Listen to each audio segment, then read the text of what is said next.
नमस्कार, आप देख रहे हैं देश का number 1 news channel news 18 India और मैं हूं आपके साथ अंकिता दुबे। बुलेटिन की शुरुआत करेंगे, लेकिन सबसे पहले ताबड़तोड़ अंदाज में देश और दुनिया की 20 बड़ी खबरों पर नजर डाल लेते हैं।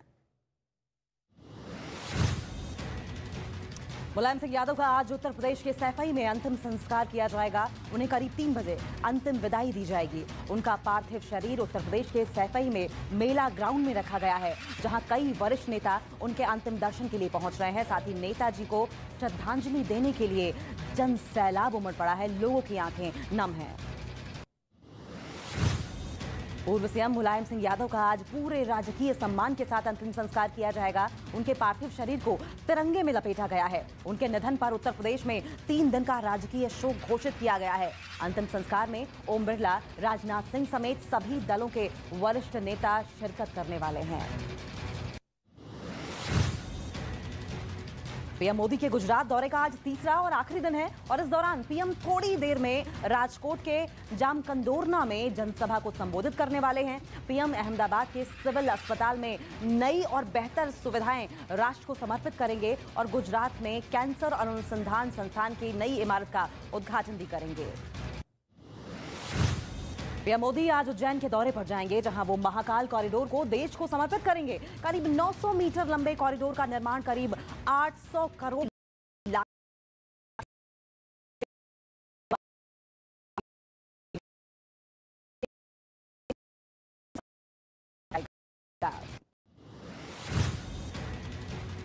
गृहमंत्री अमित शाह आज बिहार दौरे पर जाएंगे। आज लोकनायक जयप्रकाश नारायण की जयंती है और इस मौके पर गृहमंत्री शाह उनके गांव जाकर उनको श्रद्धांजलि देंगे और उनकी प्रतिमा का अनावरण भी करेंगे।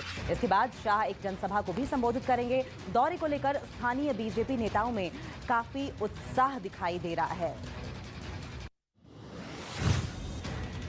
वहीं शिंदे गुट ने चुनाव आयोग को चुनाव निशान के लिए उगते सूरज, तलवार और ढाल और पीपल के पेड़ का विकल्प दिया है। इससे पहले आयोग ने शिंदे गुट की पार्टी को बाला साहेब बांची शिवसेना नाम दिया था, जबकि उद्धव गुट को शिवसेना उद्धव बाला साहब ठाकरे नाम और मशाल चुनाव निशान के तौर पर जारी किया गया था। पश्चिम बंगाल में शिक्षक भर्ती घोटाले में ईडी ने टीएमसी विधायक माणिक भट्टाचार्य को गिरफ्तार कर लिया है। उनसे ईडी के अधिकारियों ने सोमवार को पूछताछ की थी। आरोप यह है कि उन्होंने जांच में सहयोग नहीं किया, जिसके बाद उन्हें गिरफ्तार कर लिया गया है। माणिक भट्टाचार्य बंगाल शिक्षा बोर्ड के अध्यक्ष भी रह चुके हैं।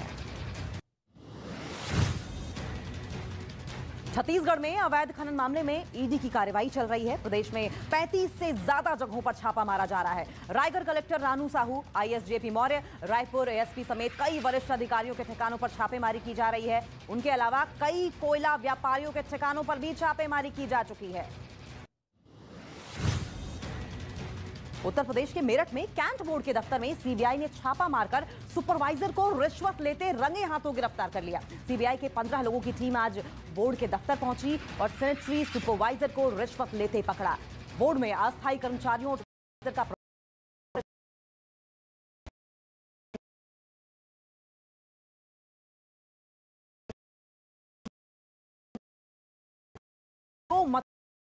दरअसल यूएवी मशीन के दौरान हरामी नाला के करीब कुछ मछुआरों की नावें देखी गई थी, जिसकी सूचना बीएसएफ को दी गई, जिसके बाद बीएसएफ ने हरामी नाला में अभियान चलाया और इस दौरान पाकिस्तान में सुजावल इलाके के रहने वाले 2 मछुआरों को पकड़ लिया।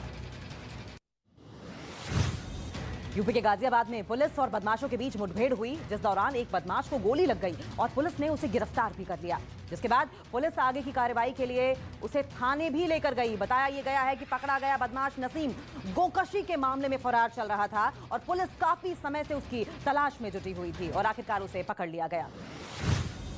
बिहार के पूर्णिया में तैनात एसपी के ठिकाने पर स्पेशल विजिलेंस इकाई ने छापेमारी की। स्पेशल विजिलेंस इकाई को आय से अधिक संपत्ति की जानकारी मिली थी, जिसके बाद ये कार्रवाई की गई। इस दौरान पूर्णिया के पुलिस लाइन में एसपी के कार्यालय और आवास पर छापेमारी की गई। छापेमारी में कुल 70 अधिकारी और पुलिसकर्मी भी शामिल बताए जा रहे हैं। और वहीं जम्मू कश्मीर में टेरर फंडिंग मामले में एनआईए की बड़ी कार्रवाई देखने को मिल रही है। एनआईए ने पुलवामा, शोपियां, पुंछ और राजौरी जिले में छापेमारी की है। एनआईए ने जमीयते इस्लामी से जुड़े कुछ लोग और कुछ सरकारी कर्मचारियों पर छापेमारी की और इस दौरान बिजली विभाग के कर्मचारी के घर से इलेक्ट्रॉनिक डिवाइस और कुछ दस्तावेज भी बरामद किए गए हैं। और उत्तर प्रदेश के प्रयागराज में पारिवारिक कलह की वजह से 2 लोगों की मौत हो गई। विवाद की वजह से चंदन कुमार ने कुएं में छलांग लगा दी, जिसके बाद उसे बचाने के लिए परिवार के ही 2 और लोग कुएं में कूद गए, जिससे कि चंदन कुमार आशीष कुमार की मौत हो गई, जबकि एक अन्य शख्स की हालत गंभीर बनी हुई है। फिलहाल पीड़ित का अस्पताल में इलाज किया जा रहा है। उत्तर प्रदेश के बलरामपुर में बारिश के बीच बाढ़ ने लोगों की मुसीबतें बढ़ा दी हैं।